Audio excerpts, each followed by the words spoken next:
populist, and all of it beginning in a mystery. Seeing through the eye of a needle, and thinking make thinking, so where am I though? Do that little rat race dance on the poor, do that little tough boy look with your jaw. What's your God's name? Look who's here. How are you doing? Mick Flannery. You're the man. How are you? I'm not too bad. How are you? Good, man. We can't stop listening to Goodbye Charlie. I mean, The Fact with Valerie June, Young, so many, Mick. It's like been non-stop in here. So congratulations. Thank you. Absolutely. Look at that compound. Where are you now, Mick? Where are you right now? I am in the west of Ireland, County Clare. The west of Ireland. Okay. And are you in your house? Yeah, I am, yeah. Nice. Is that where you write songs, Mick? Like just in your house, in any corner of your house? Pretty much. I just kind of mess around with a guitar or piano every day and see what I can come up with. Okay. So you do it every day. You're like disciplined in the sense that, the Nashville way, every day, like going to the gym, the discipline of it. No, it's more like a hobby really than a discipline. I think if I get 10 minutes or 15 minutes just to mess around, it's just like an obsession. I don't really set apart fixed time. If I have time to myself, I'm often kind of thinking of what might work as a good lyric or something like that. But I don't have like a regime where I wake up at 6 a.m. It's just there's guitars laying around the house and there's a keyboard in the living room, and yeah, it's just kind of more easygoing. But it is mostly every day. Whenever I pick up a guitar, I try to find something new. Sure, absolutely. Okay, so you have guitars all over your house. That makes sense. I mean, writing a good song, Mick, how old do you start when you begin writing, Mick? Like 15, right? Yeah, I think I was around 15. I started to mess around with stories. I think the first song I wrote was a story that was connected to the road where I lived. The road was called Madman's Road, which almost begged to be a song. It was connected to World War I. There was an asylum near where I lived back in the 1920s when World War I. I suppose they were shell-shocked victims of World War I. They would come and they would walk up the road near my house, and often they were talking to themselves. The poor men had been affected, so the road became known as Madman's Road. Wow! So I wrote a song about that. That was my first song. So everyone was like, "Oh my God, Michael, you live in Madman's Road," kind of vibe, yeah. Yeah. Oh my God, I love it. Okay, and you're on the guitar, Mick. I know your mom, musician, and there was great music in your household. But when do you pick the guitar up and start practicing? About 15 as well. I had gone to my parents had sent me to some piano lessons when I was about 12 or 13. I stopped them when I was about 14, just kind of for peer pressure. I wanted to play sports instead, and around that time I started messing around on my mother's guitar, and I just kind of, after a while, I transferred what I had learned from the guitar back onto the piano, kind of just simple chords that I picked up on the guitar as I kind of just transferred onto the piano and kind of taught myself piano again afterwards. Sure.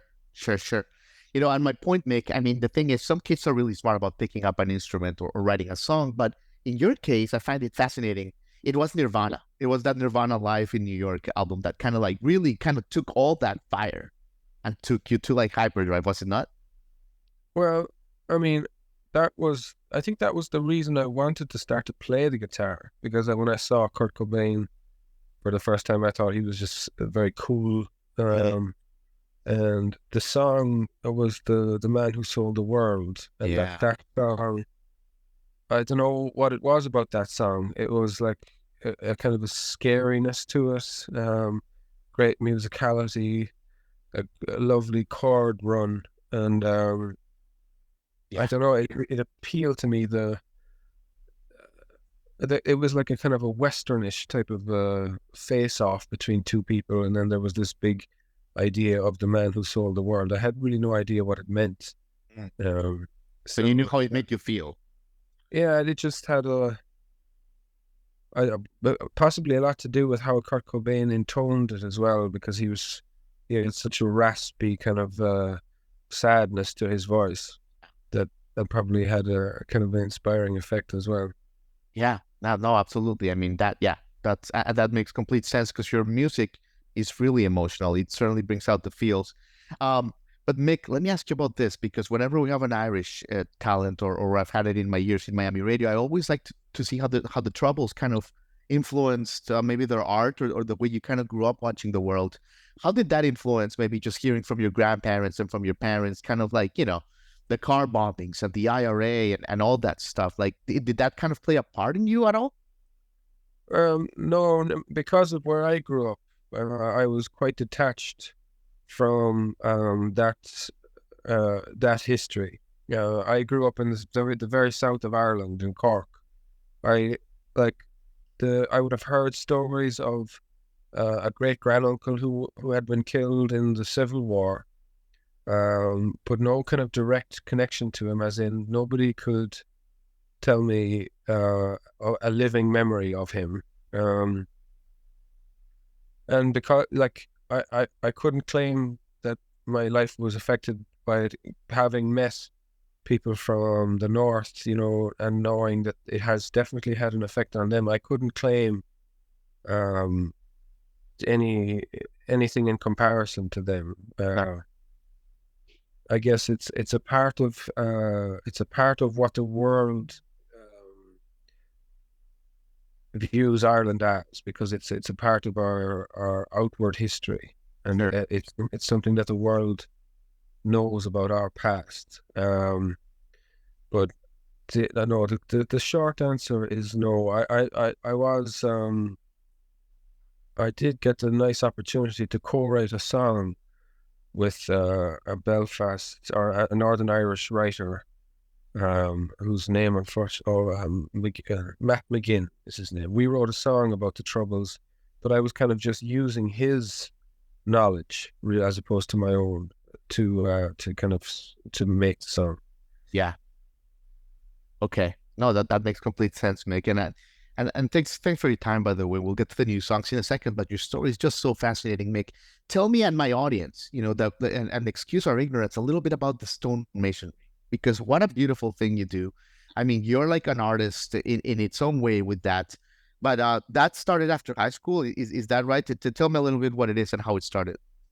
Well, I mean, there are varying kind of degrees of stonemasonry. The one I was doing is more of like a construction side of the work. So we were doing the fronts of houses or the entrance walls. Sure. In a more artistic form. Then there are people who do sculptures, and there are people who do engraving, and they make gravestones. And but mine is more of a kind of a structural Right. thing. So I wouldn't call myself an artist in that. It's just kind of more of a trade. Right. I started when I was about 15 with a local man in Blarney. I would take the job for the summer holidays or any breaks in school. I would go working for this man, and I stayed with him until I was about 24, I believe. Nice. Yeah. So, and I still do it. It's like here at my house, I've got unfinished stone walls that I haven't had the time to get to. But, Yeah. I still enjoy it. Absolutely. I imagine your house has the most beautiful kind of finishes, I would imagine, Mick. But going back to Evening Train, which we were listening last week, just kind of prepping for this interview, such a great album. And what I love about it, Mick, is that it came out of that first trip that you made to America, maybe first or one of the first ones. Came to New York, you came to Nashville. What do you remember from that kind of chapter, Mick? Like that first kind of cultural experience with the music over here, and that you transferred it into that great album. Well, I guess I was a young man and I was quite naive. I didn't have a lot of stories of my own. And I didn't feel like I had a good authority on a lot of life's experience.